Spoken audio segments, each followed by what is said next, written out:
Já que você mencionou aí a coisa das cotas, você tem boas informações acerca desse lance das cotas? Porque a gente... eu já mudei de lado algumas vezes em relação às cotas, sabe? Eu entendo. Então, o que você tem para dizer sobre isso? Como é que na tua cabeça, você é a favor? Como é que é? Eu sou a favor. Eu também já mudei de posição. Então, isso também é muito importante, né? A gente vive numa época que as pessoas olham para o passado e falam assim, ai, a pessoa falou isso no passado. Espera aí, todo mundo pode mudar de posição e é bom. É o ideal, É né? o ideal, porque isso é aquilo que eu estou chamando de escuta. Tinha uma época que eu falava assim, não tem esse papo de cota, porque só tem uma raça, que a raça é universal. Acontece que eu estudo não exatamente a biologia, eu estudo a sociedade. E o que é importante na sociedade? Que eu quero entender como é que a sociedade trapaceia com a natureza. Então, se existe só uma raça, eu concordo, os biólogos não dizem só tem uma raça, a raça humana é universal, o que a sociedade faz? A sociedade produz diferença e cria raças sociais. E essas raças sociais têm um imenso impacto na realidade. Se eu estiver falando coisa que eu estou falando, academicês, lá Não, ela. mete bronca, Se eu for adoro. Olha só, você está no lugar exato para você ser a professora que você quer ser. Tá bom. Porque a gente Então, quer aprender. você. Então, por que eu mudei? Porque eu acho que a gente vive numa sociedade muito desigual. Né? E a desigualdade ela tem marcas sociais de gênero, de região e de raça. Vamos falar aqui da Covid. A Covid entrou com essa peste, doença democrática, todo mundo. O que aconteceu depois? O que a gente sabe depois de 2 anos? Democrática nada. É verdade. Quem está morrendo mais são as populações negras que moram nas periferias. Isso é raça social. E o que acontece? O que são cotas? Cotas são políticas de ressarcimento, de reparação. São políticas provisórias, quer dizer, não são para sempre. E qual é o princípio das cotas? É preciso desigualar para depois igualar. Mas se a gente não fizer isso, não vai dar certo. Então, as políticas de cotas vão fazer 10 anos em 2022. É parte daquilo que eu chamo de agenda cheia em 2022. Vai ser avaliação de políticas de cotas. O que eu tenho para te falar aí? Então, agora, com 10 anos de cota, a gente revê isso e estuda. Vamos rever, porque são políticas provisórias. Então, é a hora da gente falar nisso. E o que a gente está vendo nas universidades que aplicaram cotas? Começava com aquele papo, as pessoas não vão se manter. Não é verdade. Por exemplo, na USP, que foi uma das últimas universidades a aplicar a política de cotas, os cursos estão mudando. E a entrada de pessoas negras e de baixa renda na universidade pública, que tem que ser o lugar para as pessoas de baixa renda, porque não podem pagar pela universidade privada, tem alguma coisa errada, né? Se tem uma universidade pública só para elite. Espera aí. Então, o que está acontecendo? Não só essas pessoas estão se formando e são pessoas que estão entrando em lugares, em posições de trabalho que nunca tiveram, como eu, como professora, percebo que a entrada dessas pessoas tem impactado muito o meu currículo. Vocês já repararam que a nossa história do Brasil é profundamente branca, imperial e colonial e masculina? Aonde está?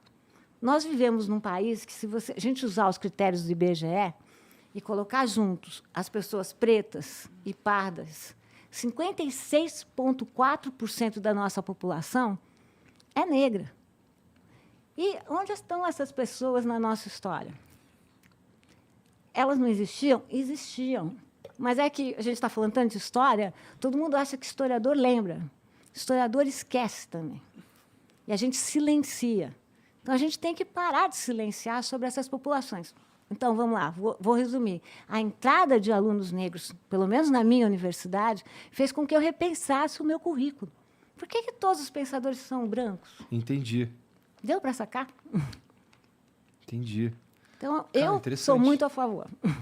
Tá. E o que você acha que vai ser discutido? Qual que é a perspectiva? Você acha que continua as políticas de cota e tal? Quem vai discutir isso, que eu também não sei? Acho que vão ser avaliadas de novo na Câmara, né? E eu penso que os dados das universidades públicas são muito positivos.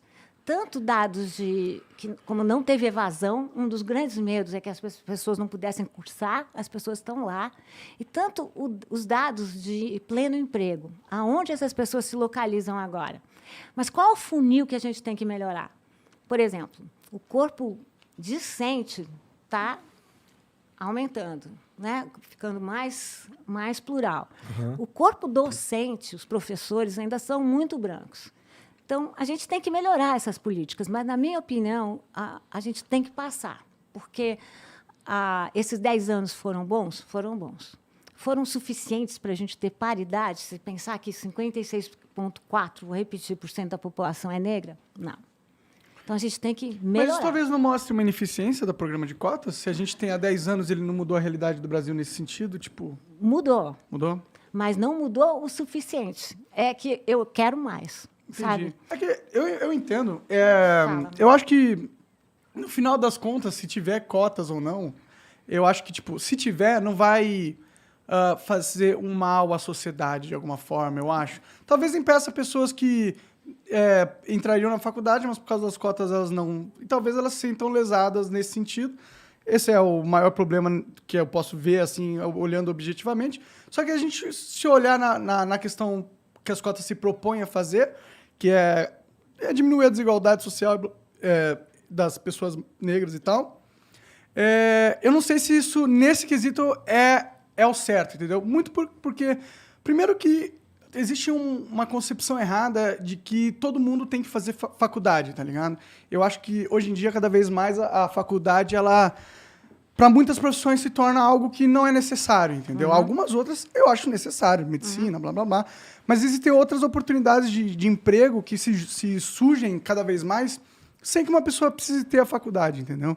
E eu acho que a gente focar de achar que vai mudar essa desigualdade só de passar algumas pessoas para a faculdade, eu acho que não é o que vai acontecer. Até porque a gente está cada vez mais precisando de áreas técnicas também. E não é todo mundo que quer ser um pesquisador. A maioria das pessoas não querem, para ser sincera. E nem tem... talvez não consigam ser, entendeu? Não sei. Então, será que a gente, se for para pensar, para atacar esse problema de desigualdade social, será que a cota racial não é tipo, uma pequena ferramenta que não faz muita diferença? Olha, é muito boa a questão. Eu quero tudo. Eu quero a cota social e muito mais. Né? Você pegou um ponto muito bom. As cotas sociais, eu conheço mais a situação, porque o Igor me perguntou, nas universidades. Mas você tem cotas sociais nas instituições públicas, de uma forma geral. E uma coisa é a pessoa decidir que não quer fazer a universidade. Outra coisa é a pessoa ser impedida de fazer a universidade.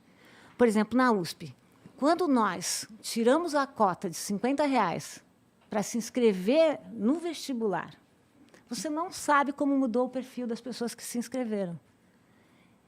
E eu te diria outras coisas. As pessoas que se sentem lesadas pelas cotas. Como é que a gente trabalha lá? É o seguinte, vamos pensar assim, vou usar uma metáfora para você. Você tem um grupo lá que vai fazer um tantão de pontos que vai passar. Você tem um grupo lá que vai fazer um tantão de pontos que não vai passar. E tem um grupo lá no meio que eu tenho que decidir quem vai passar ou não. E vamos lá combinar, Monark. Eu sou uma pessoa que fiz... Não tem problema nenhum ter mérito de ter estudado numa escola privada. Não vejo problema. Ao contrário, que bom que estudou bem. Mas eu sou uma pessoa que tem uma família constituída, que faço escola de manhã, de tarde faço inglês, natação, depois meus pais me providenciam para que eu vá viajar para fora e tudo mais. Essa pessoa vai competir com outra pessoa que trabalha o dia inteiro, faz uma escola mal e mal, chega para fazer o vestibular, essa pessoa que fez uma boa escola também faz um cursinho, se prepara. Aí a gente chega lá e fala assim, direito, meritocracia, que é outra palavra. Vamos lá discutir mérito. O grupo GL10, que é um grupo negro, feminino, que eu gosto muito, eles fazem a seguinte parábola. Falou, meritocracia no Brasil é que nem corrida de 150 metros rasos. Uma parte dos corredores começa a 50 metros na frente. A outra parte ou começa a 50 atrás ou nem parte. Então, uma coisa é a gente dizer assim, a pessoa pode não querer fazer a universidade, claro. Mas a outra coisa é você dizer, a pessoa não chega na USP. Tem um funil perverso no Brasil. As melhores escolas do primeiro grau são escolas privadas. E as melhores universidades são públicas. Então, o que acontece? As universidades públicas, que são serviços que o nosso Estado dá, elas são frequentadas por pessoas que podem pagar. Então, acho assim, mérito é bom, eu gosto, que bom que as pessoas se formam bem, mas vamos deixar entrar um Brasil mais representativo. Não, para mim o sistema de ensino superior do Brasil é bizarro, né? A forma com que as regras são feitas e de várias formas, entendeu? Tanto que eu acho que não é, tipo, pôr as cotas ou não vai resolver isso. Eu acho que tem outros problemas mais graves, na minha opinião, entendeu? E, tipo, no final das contas, esse gargalo de desigualdade social, ele só vai realmente terminar quando tiver uma igualdade econômica, né? Tipo... Mas olha lá, a gente não pode ficar adiando essa discussão. Né? Quando você fala assim, não, estou achando muito legal, mas quando você fala assim, não vai resolver. Claro, não resolve aqui, mas resolve um pouco. E aí a gente vai resolver mais lá, né? Quer dizer, a gente tem que começar a resolver essa coisa, né? E cada um do seu lugar. Entendi, é que, ok, eu concordo, mas é tipo... tipo, se eu for... Imagina que eu sou uma pessoa que tá gerindo uma empresa e eu tenho que dedicar recursos para resolver problemas. Eu acho que a gente está dedicando muito tempo nesse negócio das cotas e ele não vai resolver tanta coisa, na minha opinião, quando a gente devia, na verdade, estar dedicando para um problema que seja, na verdade, fundamental na parada, entendeu? Qual é o fundamental? Eu acho que o problema mesmo é inacessibilidade do sistema superior, entendeu? Mas esse jeito, as cotas são uma porta tremenda. É que não adianta nada você ter cotas se você tem 4 faculdades, entendeu? Era melhor a gente construir 200 e 300 faculdades. Mas nós tivemos governos que fizeram 200, 300 faculdades. Fizeram faculdades no Nordeste, né? Esse nosso governo é que não está fazendo. Mas eu penso assim... Cotas é um tema que, quando começou, todo mundo... Como disse o Igor, eu já fui contra, já fui a favor, é assim mesmo. O que é bacana é que esse virou um tema entre nós. E o que está acontecendo na prática? Está permeando a sociedade toda. Olha o que está acontecendo nas empresas. Está cheio de empresa privada agora fazendo política de cotas. Cheio. Por quê? Porque, de algum lugar, você tem que começar. Entendi. E, nossa, não existia isso. Eu sou agora chamada para falar... Muitas empresas farmacêuticas, né? Estávamos falando disso no começo, empresas, bancos estrangeiros, todos com política de cotas. Ou seja, tem que entrar advogados negros, tem que entrar em posições elevadas também. Então, a questão das cotas, na verdade, é uma estratégia. É uma estratégia para a gente poder falar de desigualdade no país. Então, você tem razão. Mas a gente tem que começar de algum lugar, senão a gente sempre vai falar, não é aqui, é mais lá, é mais lá. Às vezes as pessoas falam para mim, mas só no ensino superior tem que começar na escola primária. Eu acho, tem que começar lá no comecinho. Não, eu não acho, tem que todo mundo ir para a faculdade, não tem que para o fundamental, não tem que ter cota dessa parada, tá ligado? Eu acho que todo mundo tem que ir, né? Tem todos os... Exato, todos você começa a colocar cota, é foda, tá ligado? Tipo, cota para você vai ser, tipo, você não pode ir porque você não está na cota, você não vai fazer o fundamental, não faz sentido. Você pode ir, mas você vai garantir... A gente começou a falar aqui de bolhas, né? Eu prefiro bolha do que condomínio. Já teve uma época que nós estávamos em condomínio, agora estamos em bolha. Vamos ver que bolha fura. Olha lá, como é importante para uma criança que estuda numa escola privada, só com outras pessoas brancas, só com pessoas que têm a mesma realidade econômica, social, cultural, de repente estudar com pessoas diferentes dela. A gente começou falando de antropologia, é isso. Não, claro, eu acho que é totalmente positivo as pessoas terem diversidade no seu meio ambiente. Eu defendo cotas, sabe por quê, Monark? Sinceramente, porque... Primeiro, eu acho que a gente tem que fazer reparação histórica. Não é possível o país ter tido 4 séculos de escravidão e a gente achar que não tem nada a ver com isso, não tem que fazer reparação coisa nenhuma. Tem que fazer. Segunda coisa, eu defendo cotas pelo lado positivo, porque eu acho que mais é mais. Quanto mais a gente conviver, que é o que vocês fazem aqui, com pessoas diferentes, melhor nós vamos ficar. Entendi, mas você acha que, tipo, mantendo as cotas, você acha que daqui 10 anos, por exemplo, a gente vai estar vendo um cenário melhor por causa das... É que eu realmente... Eu acho. Como estratégia, não parece ser, tipo... Porque, no final das contas, a gente vive num mundo onde vence quem é mais apto. Não? Isso é a meritocracia. Não, mas aptidão... eu não estou falando de uma questão necessariamente da pessoa, entendeu? Por exemplo, se eu sou filho de um bilionário... tá bom? E eu estou querendo comprar uma casa, quem é mais apto de comprar essa casa? Um filho de bilionário ou um cara que não tem nenhum tostão no bolso? Quem vai ganhar é o cara que tem bilionário. Ele é mais apto, mas não porque ele não porque ele mereceu ser mais apto, mas ele é. É a realidade da vida. A verdade é que tem pessoas mais aptas a coisas que as outras no mundo.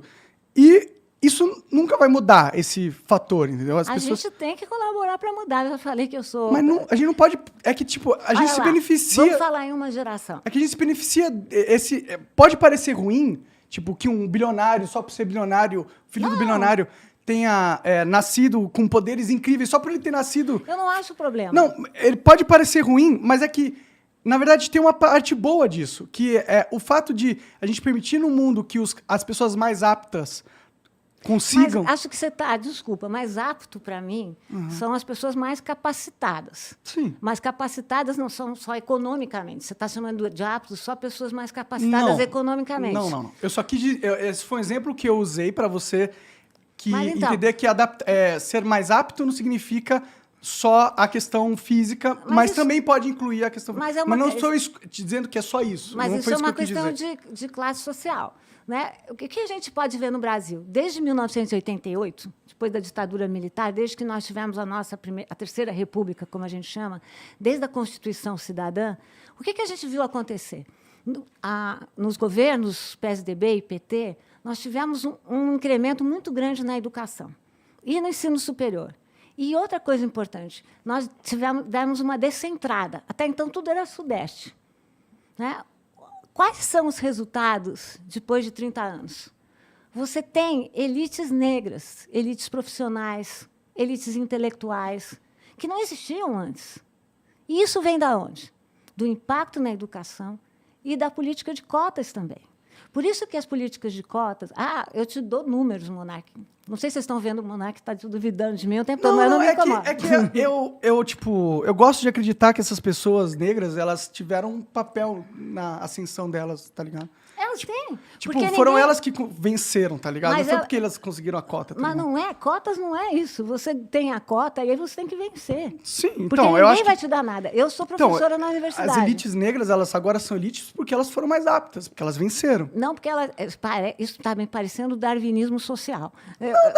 Mas é claro, dentro de uma competição. O mundo não é uma grande competição. Elas podem vencer se elas tiverem condições de entrar. Elas não conseguem vencer se elas começarem essa corrida aí de 150 Não, metros. claro, isso aí Olha o que aconteceu. é um fator da vida. Pensa não é fator da vida. Pensa assim, os imigrantes italianos que chegaram no Brasil no final do século XIX, onde eles estão agora? Não sei, provavelmente bem. Bem. Sim. E o que acontece com as populações negras?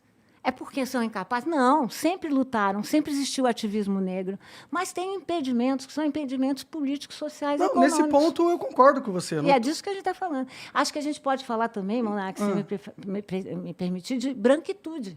Porque o que acontece nas nossas bolhas, aí é quase um condomínio mesmo.